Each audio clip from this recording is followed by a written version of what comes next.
Kitchen queen সুনিতার রান্নাঘর থেকে আমি সুনিতা। তো আজকে আমার একটি নতুন রেসিপি করছি। এখন তো গরমকাল, পটলের সময়। তো আজকে আমি করব পটল পোস্ত। তো আজকে এই পটল পোস্ত করার জন্য আমি পটল কেটে নিয়েছি, এইভাবে ছুলে অর্ধেক করে নিয়েছি, আধখানা করে, তাহলে মশলাটা ভালো ঢুকবে। আর এর জন্য আছে টমেটো আর সর্ষে পোস্ত আমি বেটে নেব। সর্ষে আর পোস্ত একসাথে আছে, আর কাঁচা লঙ্কা, তো আর তেল আর কালো জিরে আর আছে নুন। তো আজকে আমি তাহলে স্টার্ট করছি। তো কড়াটা আমার গরম হয়ে গেছে, এখন আমি দিয়ে দিচ্ছি সর্ষের তেল। তেলটা গরম হলে এখন আমি দিয়ে দিচ্ছি কালো জিরে। কালো জিরেটা হয়ে যাওয়ার জিরেটা ভাজা হয়ে গেছে, এখন আবো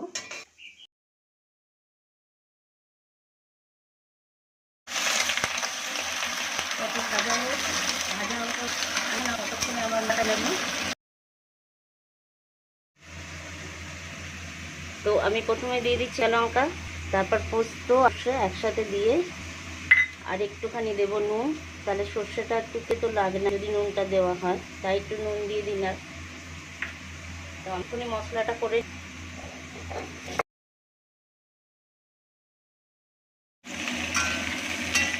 তো পটলটা অনেকটাই প্রায় ভাজা ভাজা হয়ে গেছে, পটল আমার ভাজা হয়ে গেছে। এখন আমি দেবো কিছুটা হলুদ,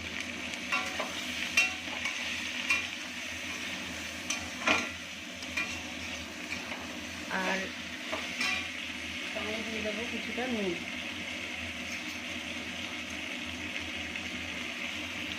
অল্পই দিলাম, কারণ সর্ষে বাটার মধ্যে রয়েছে, পোস্তর সঙ্গে একটু লবণ দিয়েছি, তাই অল্পই দিলাম।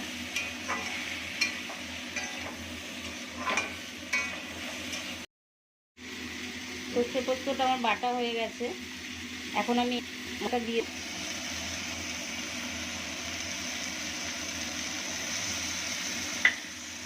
মশলাটা সাথে একটু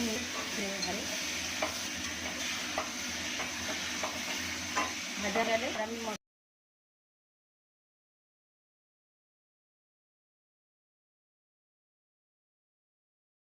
এখন আমি দিয়ে দিচ্ছি মশলা বাটার যে জলটা ছিল সেই জলটা। একটু জলটা না দিলে সেদ্ধ হবে না পটল, তাই একটু জল দিয়ে দিলাম। তো এখন আমি একটুখানি ঢেকে দেবো।